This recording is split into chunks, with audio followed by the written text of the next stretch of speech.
Hello, and welcome to today's Your Author program. My name is Lauren Spector. I'm the acting senior librarian for the Memorial Branch of the Los Angeles Public Library. And I'm here today with my colleague, young adult librarian Lorena Villegas from the Cypress Park branch. Before we get started with the program today, I just wanted to make sure that everyone here knows that you can now pre-register for our LAPL Summer Reading Challenge that starts on June 7th. You can pre-register on our website or through the Beanstack app. And once you register, you can visit one of our open locations and pick up a game board like this, what it looks like. And you can also get an awesome bookmark that has this plantable seed bomb that you can plant that has a whole bunch of different herbs in it. And just to show you, because it's very cool, the completion prize for this year is this great bandana. Hopefully you all can see that, with beautiful artwork by Jose Ramirez. So you can get that when you complete your challenge at the end of the summer. So register now. But on to today's program. It is our pleasure to host the Your Author series today. Please feel free to use the chat box to communicate your thoughts, your comments, your questions at any time. We will have time at the end to go over some of our audience questions. And you also have the opportunity today to be entered into a drawing to win a copy of When We Were Infinite by Kelly Loy Gilbert. So if you're interested, please email the department. It's ecdept@lapl.org, and just put in the subject line, your author, Kelly Loy Gilbert, When We Were Infinite. And you can see that we'll run that banner across a few times if you didn't get that email address the first time. Thank you, Lauren. And we want to thank our generous donors, the Lenore S. and Bernard A. Greenberg Fund and the Library Foundation, for helping the library bring these amazing author and illustrator programs to all of you. Today, we have the pleasure of hosting young adult author Kelly Loy Gilbert. Award-winning author Kelly Gilbert's latest book is When We Were Infinite. Prior to publishing her first book in 2015, Kelly's work had appeared in the Kenyon Review and the San Jose Mercury News. Since then, her book Conviction was a finalist for the William C. Morris Award, and she facilitated writing workshops at UC San Diego and San Francisco State. Kelly resides in the Bay Area with her family, and she loves hearing from her fans on her social media channels. When We Were Infinite is the story of a close group of friends, including protagonist Beth and her crush Jason, whose plans for the future are radically changed when they discover that Jason has been keeping a terrible secret. Remember, those attending the virtual program today will have an opportunity to win a free book. Welcome, Kelly. Hi, thank you so much for having me. I just show you, I am a proud card-carrying member of the Los Angeles Public Library. I love visiting whenever I'm in town. And so I'm so happy to be here. Thank you so much for having me. That's great. It's great to have you. And that's a great looking card. We get these special cards once in a while. Okay, so straight away to a question. Can you tell us a little bit about yourself and your novel, When We Were Infinite? We would love to hear you read one of your favorite passages from the book. And also, where did the idea for the story come from and what was it influenced by?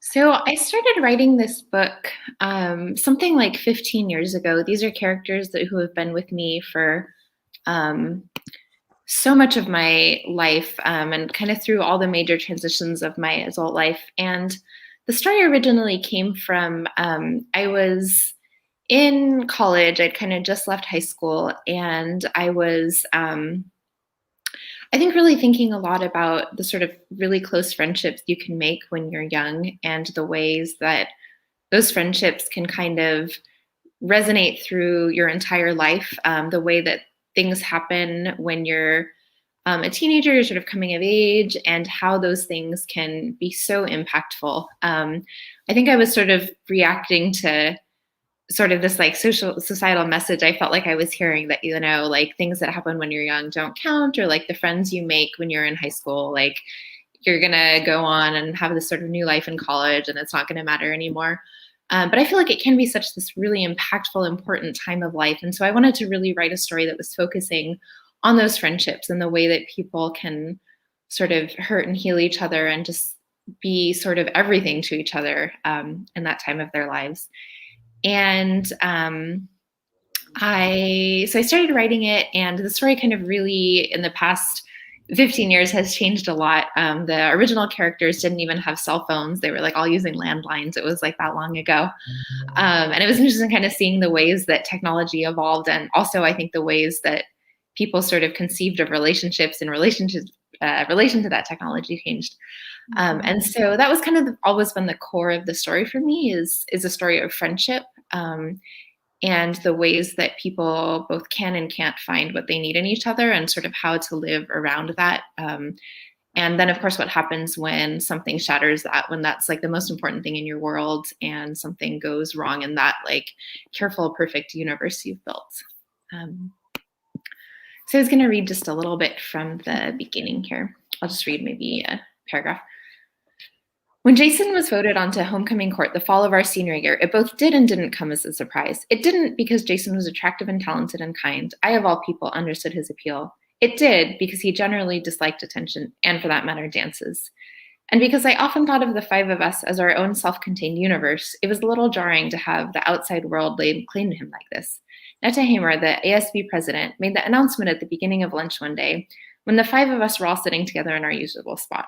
We were, of course, as delighted as Jason was visibly mortified. He tried to pretend he somehow hadn't heard, which meant that now we weren't going to shut up about it. But we couldn't have known then how that night of homecoming would turn out to be one of the most consequential of our friendship.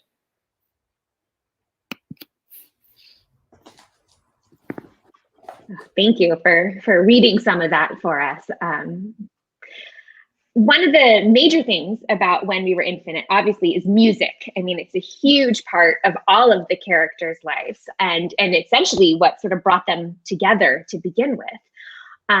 So I'm curious to know about sort of your relationship with music. Do you play an instrument? Were you in an orchestra? And also, do you create a playlist as you're writing? Are you listening to the pieces that you mention? And I guess just sort of the connection between Beth and the characters in music, if you could just sort of talk about that a little bit. So I used to play the flute, not especially well.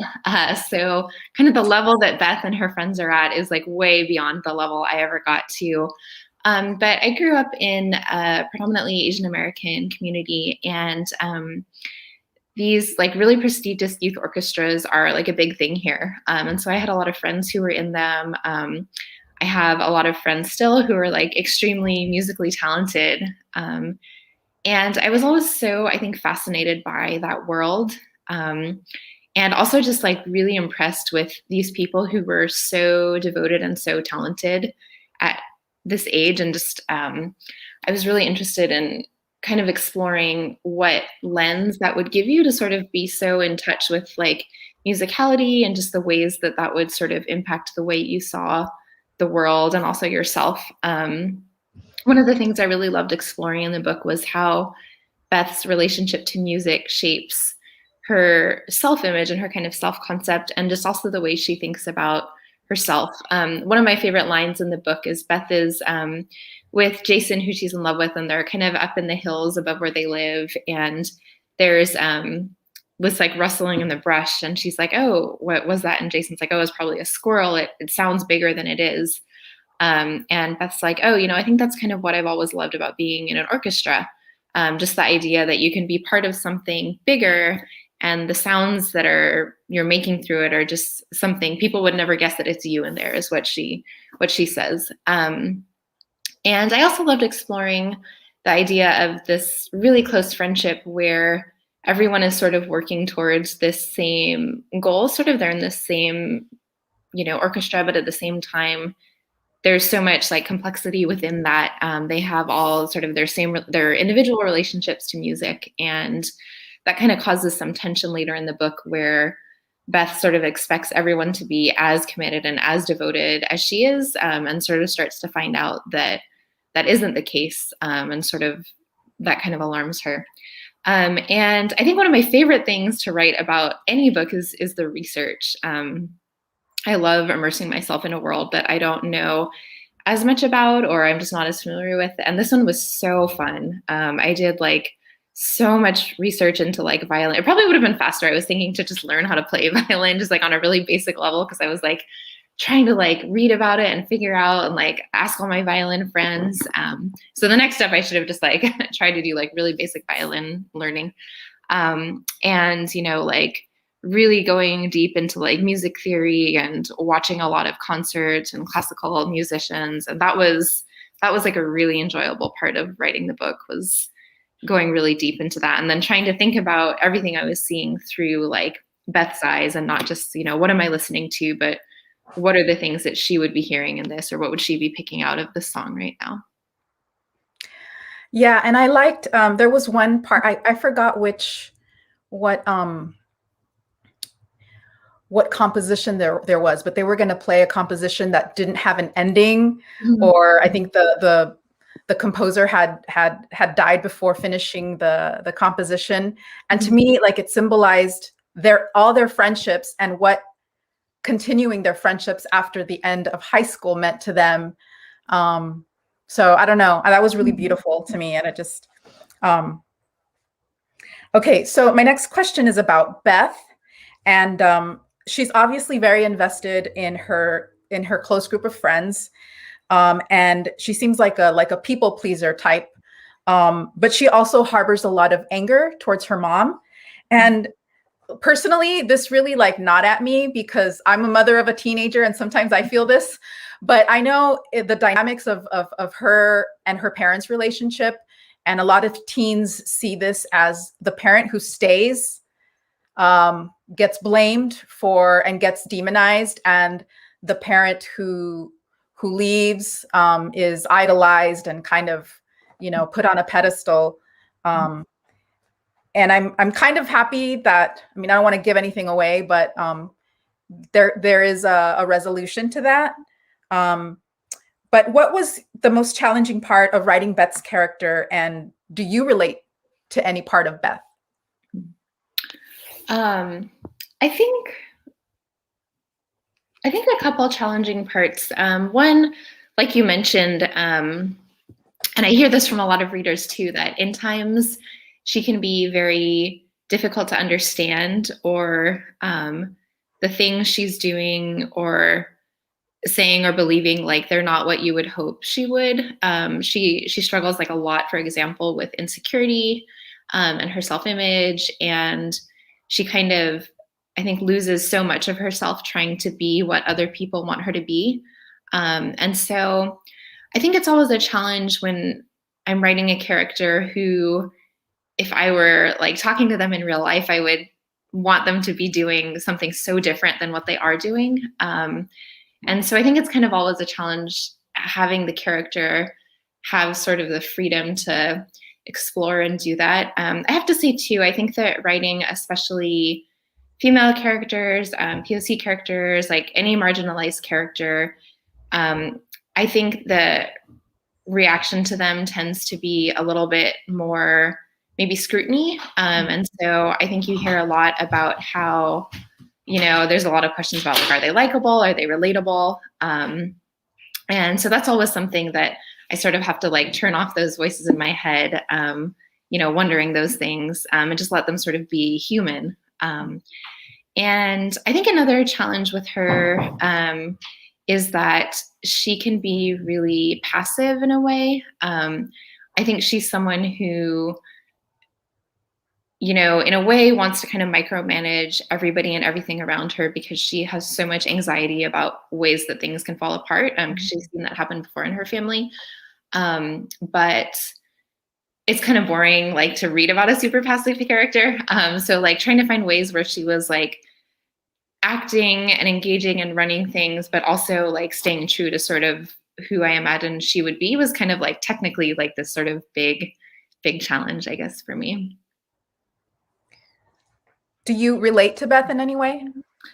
I think in some ways, yeah. I think that I always kind of thought of Beth as maybe who I could have been if I had ever felt alone in the ways that she feels alone. I think that I have been lucky and I haven't had that. But I always kind of felt like maybe if I did, I could see maybe going to some of those same sort of dark places. And I think the question Beth is fundamentally grappling with, I think, through the whole story is, what do we owe one another and what do we owe ourselves? And I think that that's something that, I'm a lot older than she is now, but I think it's something that I still always keep coming back to. Like, what do we owe each other? What do we owe ourselves? Like, how do you reconcile those things? And so I think maybe I would, sort of see and handle the world differently than she did. But I think a lot of those same questions she's facing are ones that are really resonant to me also. Thank you. It's funny when you talk about Beth and what some other readers have said, because there were times when I was reading the book where I thought, oh no, Beth, don't do that. Like, don't say that. Or like, oh no, that there's like this naivety to her, But then when I really thought about it, I was like, oh, but it's so realistic. Like, I think my mother is even watching right now, and I'm sure she could attest to the fact that I probably said some not so nice things to her, but like, obviously things have gotten a lot better and you wish that on Beth as well. But yeah, everything about her it just read so realistic and true to what the teen experience is. So I really appreciated that. But I wanted to go back to something you mentioned earlier. You said that, that this book was sort of a work in progress for a very long time, like 15 years. And I just wanted to see if maybe you could kind of expand a little bit about the process of writing this book and, why it took that long, and, was it the subject matter that was difficult, or did you just have so many other ideas that you wanted to write other books in the meantime? And then how do you feel now that it's published and it's out in the world finally? Yeah. It was interesting. So the very first draft was like super different. I felt like I was like trying to get at the heart of it, but the way I was like going about it was the group of friends, they've always kind of stayed the same. And they were in this orchestra, and their director got like terminally ill, and it was sort of about them like coming together to like sort of like support him and support each other like during his illness. And that was kind of the original draft. And I think it was so different kind of on like a plot level and like the surface level. But I think the heart of the story was sort of what I was like trying to uncover with like all these subsequent drafts. And I felt like with each one, like the conceit of the story changed so much, but I felt like I was always just trying to get like deeper and deeper into the characters. And I felt like I was sort of actually kind of stripping away these sort of like all these like weird external storylines I kept trying to like throw at it, and sort of getting deeper into like the characters themselves to where like they were driving the story. And it took me a really long time. Partly, I think I'm just a slow writer in general. I think also at the time I was trying to get the story published, not right away, but maybe like 5 years into the process. And so I would like write it, like send out a bunch of queries to agents, et cetera, maybe respond based on feedback. And I think part of the reason why it took so long to get published is that when I first started, like the landscape of young adult literature looked really different. It was kind of much harder and sort of like inconceivable to publish sort of like this quiet story about like a group of Asian American friends. It just wasn't really something that publishers kind of knew how to market, that they really were sure there was like a place for. And so I feel like I owe, as a writer and as a reader, like this huge debt of gratitude to a lot of other writers who sort of came before and sort of like expanded the notions of what a YA book could look like, who the story could be about, who it could be centering on. And so that was, I think, one of the main reasons that it eventually ended up getting published. And in the meantime, I'd published my first book and then my second book. And so it was kind of just waiting its turn after a while. And I feel, I don't know, it's so strange having the characters out in the world. Like they really have been with me through like every big transition of my life. And I think going along with that, like the ways that I've thought about them has really sort of like evolved over the years. When I was, 18 and a freshman in college, the way I sort of viewed, a 17-year-old being in this like kind of emotionally toxic relationship, it was really different than the way I would maybe view it now. I have a daughter, I have 3 kids. And so sort of, tracking my relationship to the characters over the years with kind of all these new layers has been really interesting. I think and hope, I guess, that the story is richer for sort of the new layers of perspective I've sort of been able to bring to the characters over the years.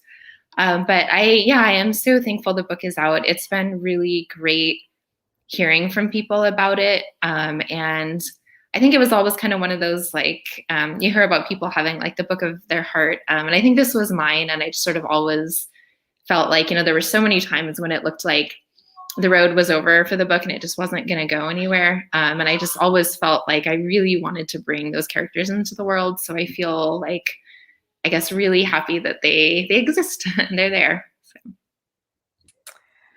And talking about your characters going into the world,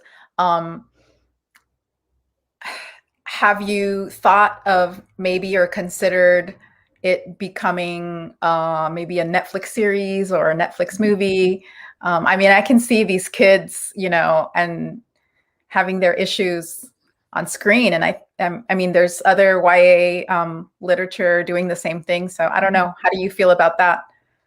I think that would be super fun. I know some people, I think, when they write these characters, it's like this really weird experience seeing like somebody else's take on them or seeing them like come to life in like this different way. And I can totally see that, but I also think it would be really fascinating to see. So someday, hopefully, that would be great. Great.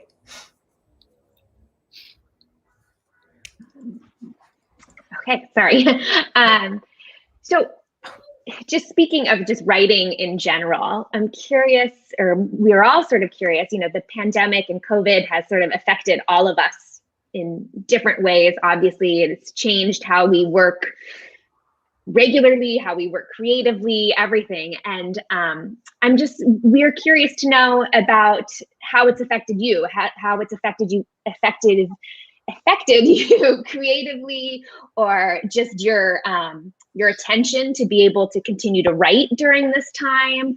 Obviously, you said you have kids, so I'm sure you've got your hands full with that.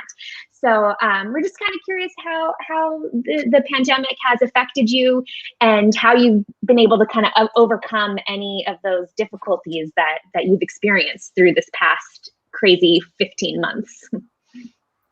Gosh, I feel like we're going to be untangling the answer to that for a long time. I feel like, every day, like I'll like learn about some new like niche industry that's been like totally decimated by the pandemic, or I'll talk to someone, catch up with someone and just like hear about the ways it's impacted them. And I feel like I don't know in so many ways. I think one of the big challenges for me for writing, one of the big ones, of course, has been just like the time. My kids are small, and so they've been home pretty much nonstop for 14 months. And so that, of course, has been like its own challenge. And I think just, talking with everyone, it seems like just the mental load and the stress and the worry and the anxiety and exhaustion that we're kind of all carrying, it's just always there. It's hard to turn off. And I think on sort of a more like another level, so when you write a book, usually you finish it like a year before it comes out. And then for me, because I'm like a slow writer, that means I'm usually writing it for like 2-ish years before that. So it's been so kind of weird trying to sort of, I guess, envision 3 years into the future, what that's going to look like. Because I write sort of realistic contemporary novels. And so trying to picture, what the landscape will be like for, a teenager 2-3 years from now. For so long, I felt like I was kind of writing into this black hole, like, especially kind of in the early days of the pandemic when everything was like really sort of uncertain. It was like, what is there going to be 3 years from now? Like, what's it going to look like? And I think too, like we haven't really started to see maybe, but we probably don't have a handle yet on, I think, just like the longer term ways that this is affecting young people. What does it mean to have lost a year of school? All the social connections that come with that. To have sort of your worldview at this age kind of shaped by, something this huge, and sort of all the like systemic, like adult failures, I guess, that brought this upon them. And so I think for a lot of writers that I talk to, we're sort of all kind of grappling with like, how do you write about this? How do you think about it? How do you conceive of like what the world is now? And what does that look like for young people? And what's that going to look like in the future? I guess, like, what are the parts we're sort of going to carry forward? So I'm really interested to see, starting a year or so from now, like the ways that like literature does deal with it. I think it'll be really interesting to see. Yeah, I agree. I wonder if how big of a role COVID will play in future books. I mean, will we be reading about books like historical fiction about 2020, about COVID and, mask wearing and just all of that. And then what effects it will have on future books. Yeah, so. I wonder that too. People keep like comparing, you hear like the Roaring 20s and like all that, like how it followed the pandemic. And yeah, I'm interested to see, I guess, what comes next and how that shows up in like culture and books and movies and TV and stuff. Yeah, interesting. So all of your books so far are written for the young adult audience. What inspires you to write for teens? Was that something that just happened? I mean, when you started writing when we were infinite, you were closer to that age. Did it just kind of just stuck, or you enjoy writing a YA fic, or? It's funny actually, because this book was supposed to be an adult book, and we like originally like tried to publish it as an adult book. And I think what we kept coming back to was even though like it was kind of this like weird in between, because even though it's about when the characters are teenagers, like the narrator is like sort of older and looking back. And so a lot of times that's kind of a tough sell in YA. But I think for this book in particular, what we kept coming back to was like the immediacy of the events feels very tied to what's happening like when the characters are young and not when the narrator is older looking back. And I think for me, I think writing for young people feels like more of like a calling and a privilege, I guess, than I have some adult projects I'm working on and I don't feel quite the same way about them. I think that, especially when I compare to myself when I was like a teenager, I feel like young people today are so aware and thoughtful. And I think they're really kind of tuned into what's happening in the world, what that means for them and for the rest of the world. I sort of was like in the like pre-internet era. So partly I think that is a big thing. Like they have access to so much information right now. But I also just think their concerns and their questions about the world are so important and fascinating to me. Whenever I talk to young people, which I do a lot, I go school visits, et cetera, I talk to readers. I'm just continually really blown away, I think, by the level of processing that they're doing just around the world and equity and social justice and the future. And I think it's really something that I feel really privileged by being able to sort of be a part of those conversations and like writing these things that are hopefully addressing some of those things that they're thinking about or experiencing or talking about. One of my friends, also a writer, his name's Andrew Schwartz, he was saying, we were on tour together, and he was saying that he feels like whenever people ask him like why he writes YA, he feels like YA is like the tip of the spear, and like all those sort of interesting conversations that are happening in publishing are happening in YA. which I kind of think is true. Like, I think that there's a lot of awareness in YA and willingness to sort of tackle these like bigger questions. And I think for a lot of us, we feel sort of more of a responsibility and weight around those questions because we are writing for young people. And I think that's something that I really take to heart. And I also just think high school is so interesting as a topic. I think as a teenager, you have, in some ways, so much less agency than you would 10, 15 years down the road. And I always think about how, whatever happens in your life with another person, it could be this huge, traumatic event, and like you still have to go sit next to them in second period biology. You're just kind of like repeatedly forced into this world with them again and again and again every single day. And I think that's such an interesting, like, I guess, and rich background for a story, just the like self-containedness of the universe, and also just the way that people have less agency then. And so how do they find that agency, and how do they act, I guess, given those constraints around them, I think is such a fascinating question to explore.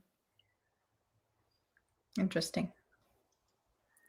Yeah, and you actually just mentioned something that we were curious about and had talked about, just the point of view of Beth, that it is like a reflection that you get it's not totally obvious necessarily that she is speaking sort of as an adult or outside of her teenage years and reflecting on her time, her senior year in high school. But there are definitely hints of that throughout the book. And then at the end, obviously, she's graduated. But can you talk about why you chose to write it sort of from that perspective? I mean, does that have something to do with the idea of writing it initially maybe for adults, or is that just a perspective you were interested in looking at? Yeah, I think part of it is when I was originally writing it, I was like really sort of, I think I mentioned earlier, like fixated on this idea that like, the friendships you make when you're young, like do matter. And so I kind of felt like, if I have this older narrator, she can like prove like, oh, and like, it's not just like me and my like perspective now, like as an adult, I can still look back and say like, yes, this was like so meaningful and so important to me. And I think, so that was like maybe kind of the initial impetus for writing this like older character, or older narrator. And I think sort of as the book developed, and Beth really developed as a character, I felt like it was really important to give her space to sort of grow a little bit, and to learn to sort of be more generous and gentle with her younger self. I think that, so much of what she was going through when she was 17, and just kind of the ways that she viewed herself and the ways that she viewed the people around her, and just kind of everything she'd gone through, I felt like it would be sort of unrealistic for her by the end of the year, which in the span of the story is, a couple months, to have sort of like really grown in all the ways I would want her to, with all those things. And I think that a lot of times, most times we don't, we're sort of always still growing. And so I really wanted her to have the space to sort of be able to look back, with sort of a little more clarity around, herself and the things she was feeling. And I felt like she probably wouldn't quite get to that point yet. And I wanted that to be okay. I think that it's such an intense time of your life, your last year of high school before you're sort of like off into the adult world. And I think it's okay when everything isn't resolved by then. I think it's true that usually things are not all resolved by then. And so I wanted to leave space for that, both kind of in the story and just within her, to sort of have that growth still be happening after the fact, and after sort of the end of the story on the page. That was also actually why the story jumps a little bit into the future, when she's, older and kind of in college, and a little bit past the bulk of the story, which takes place her senior year, just because I felt like there would still be so much that would be happening for her, and so much like growing and changing she would be doing. And so I wanted to sort of have that on the page a little bit, even though it was like kind of outside the bounds of, I guess, like the YA sort of like high school hard stop. I kind of loved that though, I have to say. I mean, just because I felt like Because if you just ended it at the end of the senior year, I feel like as a reader, you'd be like, but wait, what happens next? Like Yeah. these five friends that are just like, they're just these incredible characters who are, love each other so much, obviously, and have this such a strong bond. Like you want to know what happens to them, or just like what may happen to them. I mean, even when this ends, we still don't, it's not like there's an absolute resolution, but like at least you get to know. You feel better as a reader, sort of knowing what happens later. So I appreciated that. Aw. Yeah, I think also for teen readers who are, like you say, that's their world. High school is their world, and anything that happens is blown up 100%. I think it's good for them to see that not to say that high school isn't everything, but you can still keep part of that. I mean, I remember when Beth was seeing somebody in college, and he kind of said, well, why are you still stuck in high school? Or for some people, it is, it continues to be throughout their adulthood, part of their lives, but also it's not indicative of everything that's, of your future. So I think it's good for young readers, teen readers to read that too, and to know that, life goes on, and you become more independent, and I don't know, it's good to see both sides, I think.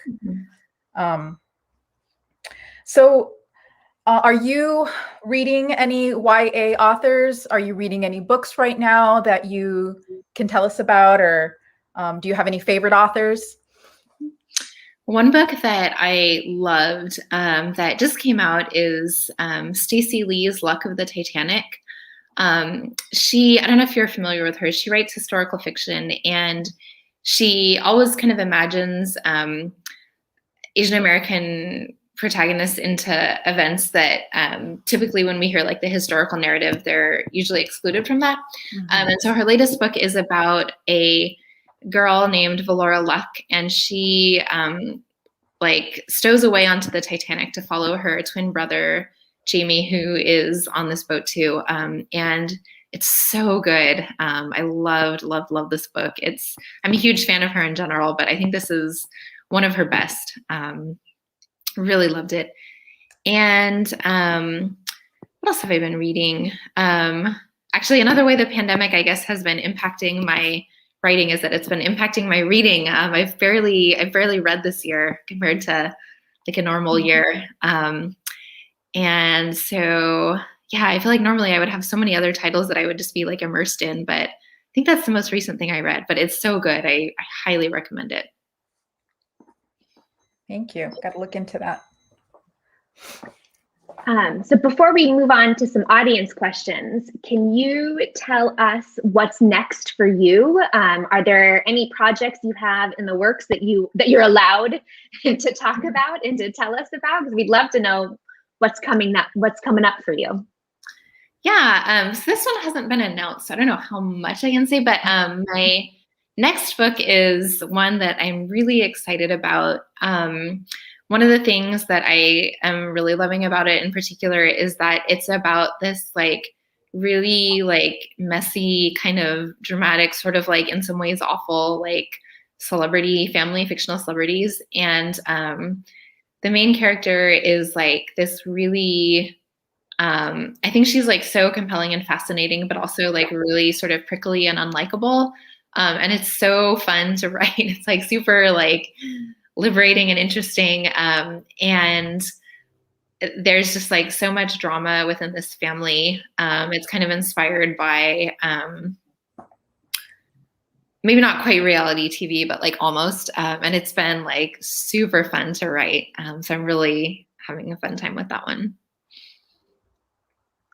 And you said you also have some adult books in the works. Is that? Yeah, I've been working on those for a little while. One in particular, it's about it's like a multi-generational story about this Chinese family in the Bay Area that the family is like pastors of this church, like grandfather and the father, and the main character, she gets pregnant as a teenager, and it kind of like blows up their whole like church life and their whole family. And yeah, that one also has been really fun to write. I'm like very loosely basing it on some parts of my family's like history, like in the Bay Area. And it's been really, yeah, I've really enjoyed working on that one too. I don't know when it'll come out. It's not under contract anywhere yet, but someday.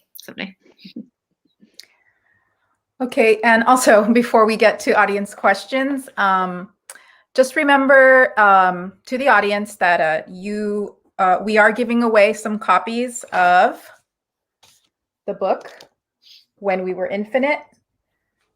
Please message ecdept@lapl.org. And also, and if you have any questions, please write them in the chat. Let's see. We have time for one more question from us, or yeah? Okay. Why not? All right. So when was the pivotal moment in your life when you realized you wanted to be a writer, or writing was for you? And what advice would you give a young budding writer? I would say for me, it was when I was like 3 years old and I learned to read. I was like blown away by like books. I was like, this is like amazing. And as soon as I could write, I like immediately started writing like my own little stories. Somewhere I think I still have like this notebook with like, I had this like prized like fine tip teal Crayola marker that was like my writing like marker. And so I have this whole little story that's like written in that in one of my old notebooks from when I was like, I don't know, 7 years old. So I kind of always really wanted to be a writer. I think it was just, I felt such this like communion with books that I was like, oh, if you read them, it just felt natural. Like you would also want to like write them. And I would say for aspiring writers, I think one of the things that is really important.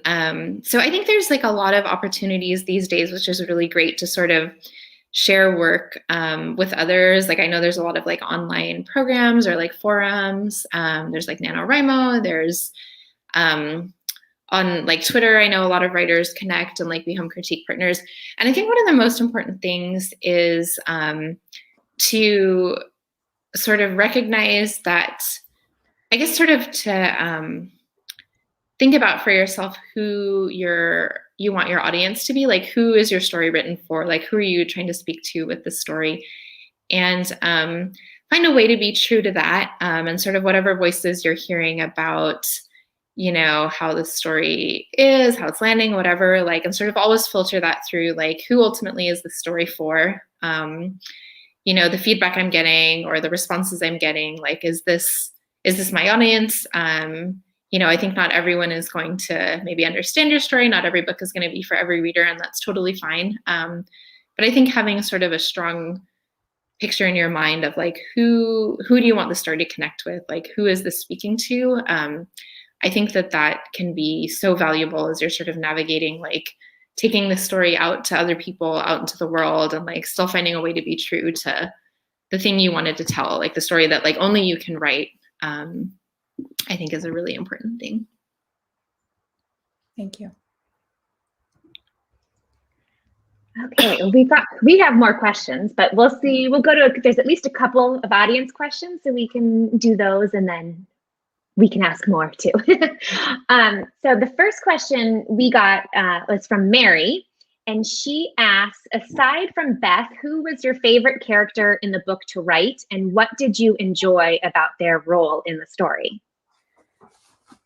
Ooh, first of all, hi, Mary. I know she's also a librarian and super talented author.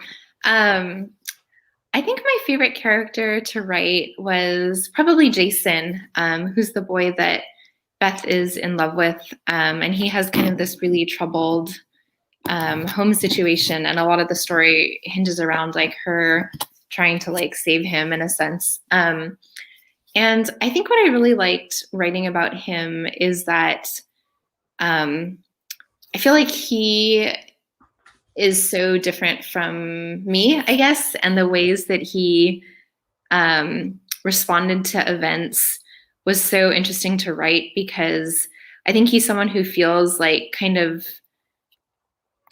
this lack of social pressure in some ways, in the ways he responds to things, and just like sort of allowing himself access to like his anger, which I think can be in some ways great, and then also can be like really damaging in others, both for him and for the people around him.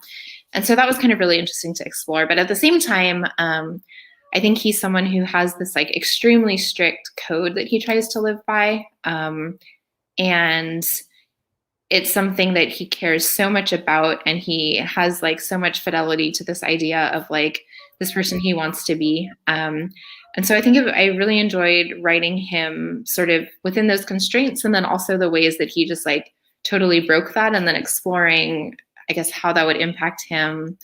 And I'm kind of always interested in characters, I guess, who they sort of get to a point where they feel like they have nothing left, or they've done things that are sort of more than they can forgive themselves for, or they've like gone past where they thought they would be willing to go. And I think that's always super interesting to explore.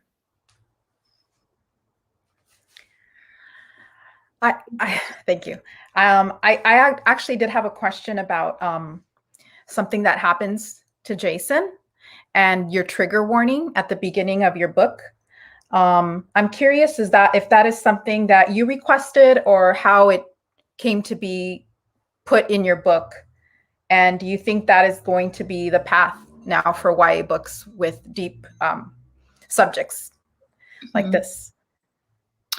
Yeah, so I think my my editor and I both sort of felt like we wanted to include like a content warning. The story deals with suicidal ideation, and obviously that's something that can be so triggering for a lot of readers. And so I definitely didn't want anyone to feel caught off guard by that.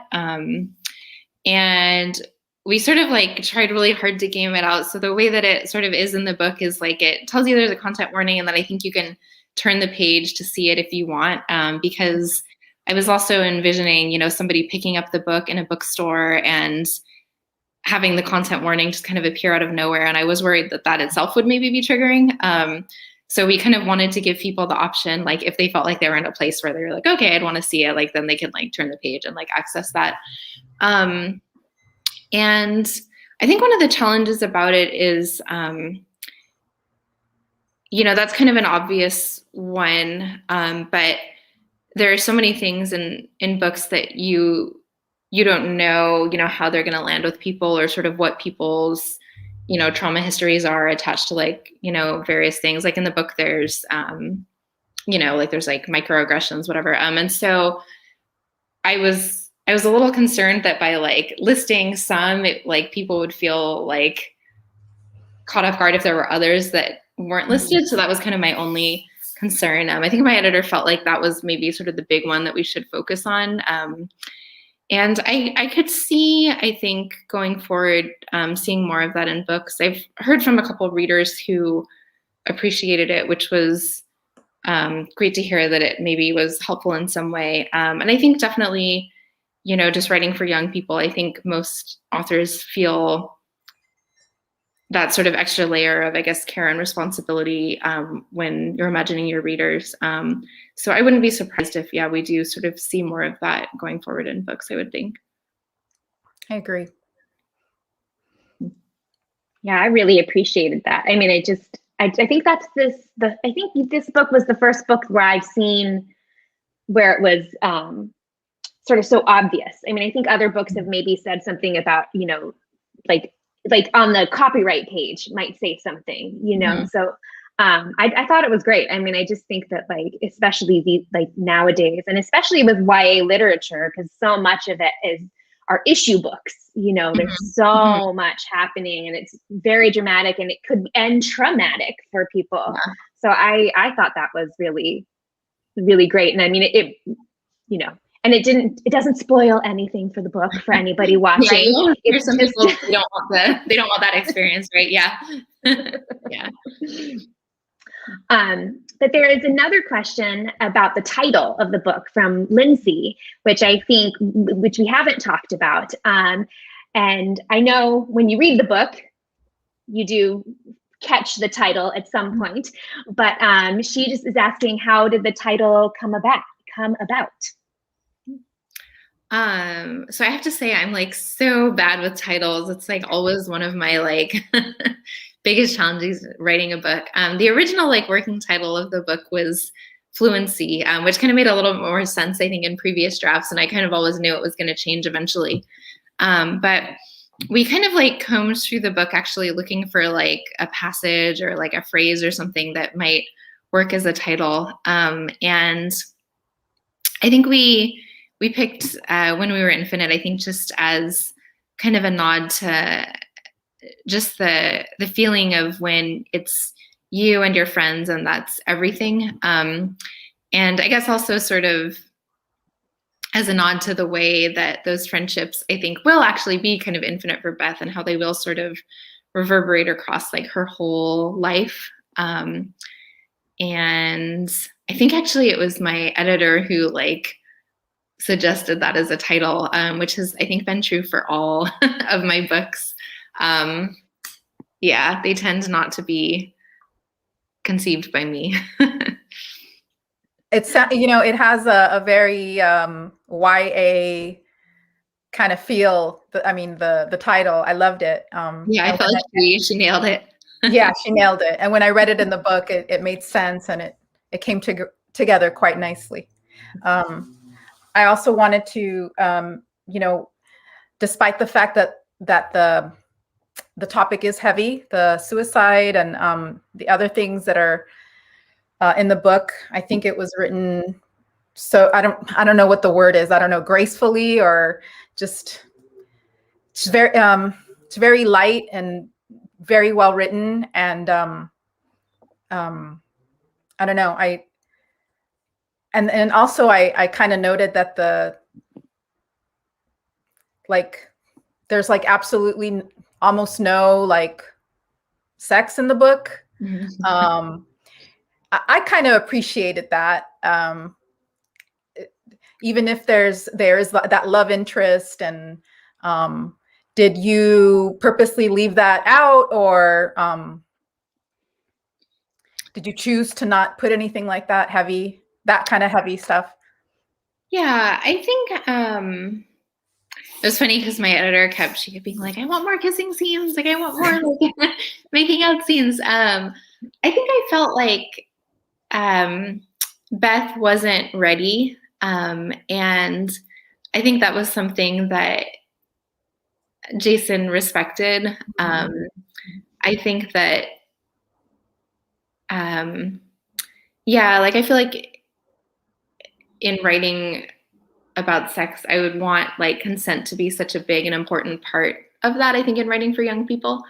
And so I think she felt like she would have done more than she wanted to do, I think, for somebody else. And I think that's kind of a pressure that I think a lot of young people feel. And I think I sort of wanted to have her, so she kind of has that conversation with, you know, one of her other friends, Sunny. And so I wanted to sort of have that on the page that, you know, she felt a little uncertain. She wasn't sure, because I think that is also realistic for a lot of teens.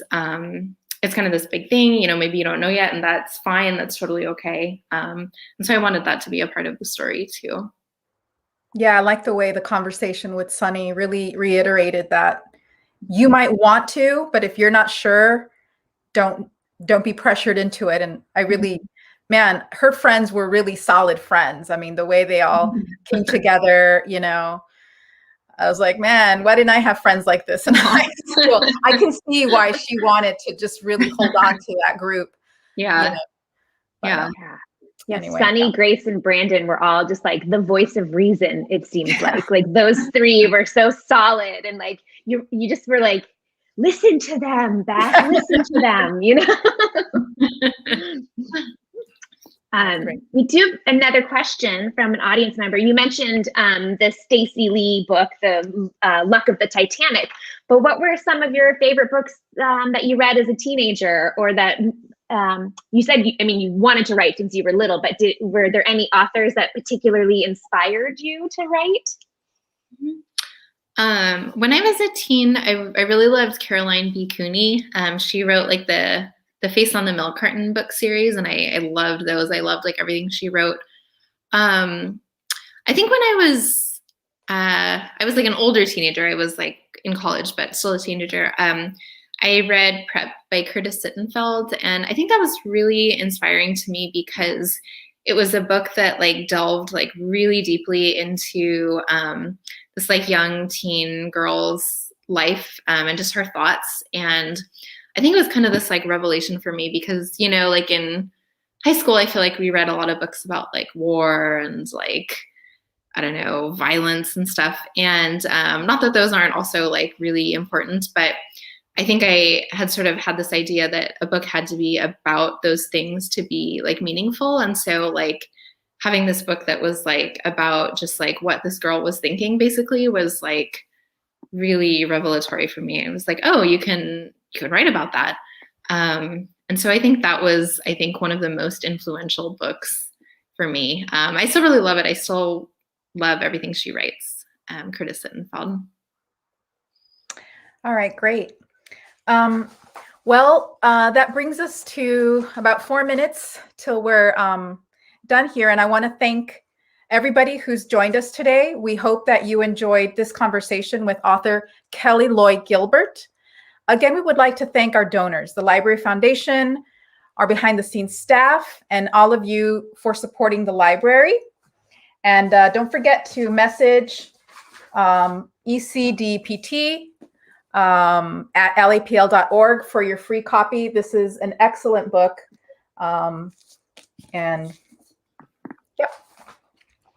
Yeah, and everybody, if you enjoyed today's program, please join us for more. We've got some great programs coming up next week. On Monday, our Teen Book Bites program is at 3 p.m. and we will be celebrating Asian American and Pacific Islander Heritage Month by sharing some of our favorite YA titles written by and about the Asian American experience. And on Tuesday at 4 p.m., we have our Teen-tastic Tuesday program. We have another author talk, this time with Sarah Kuhn, about her latest book, From Little Tokyo with Love. And both of these programs will take place right here on the LAPL YouTube and Facebook channels.